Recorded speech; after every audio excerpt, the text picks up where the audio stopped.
Můžu. Ahoj, já vás zdravím z prvního vysílání televize Nové generace a my jsme tady pro vás, aby jsme vás povzbudili, motivovali a inspirovali. A dneska vás chci povzbudit k té službě, do které jste vstoupili. A věřím tomu, že Bůh byl v tom vašem rozhodnutí a že při vás stál už od počátku a bude stát po celou dobu. A možná, že jste v té skupince 4 nebo 2, nebo jsi tam sám. Ale ať už je ta situace jakákoliv, tak ti chci říct, že Bůh je v tom s tebou a on je dobrý Bůh a věrný Bůh a nikdy neopouští svůj lid. A každý, kdo vstoupí do té jeho reality, tak on celou tu dobu ho povede a i když přijdou těžkosti a bouře, tak Bůh nikdy neopustí svoje milované dítě.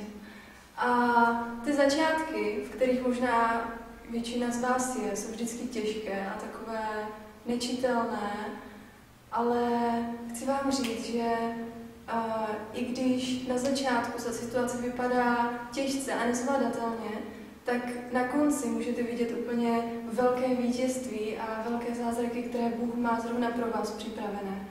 A já mám moc ráda příběh Mojžíše, protože on je takový důkaz toho, jak Bůh je veliký, když my jsme hrozně malí.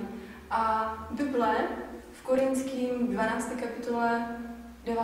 verši říká, že tam, kde my jsme slabí, tak tam se právě projeví ta boží síla. A Mojžíš říkal Bohu, Bože, prostě já to nedám, já nevyvedu ten tvůj lid z Egypta, protože já jsem tak malý a bezvýznamný a cítím se tak bezcenně. Ale Bůh mu řekl, já budu s tebou.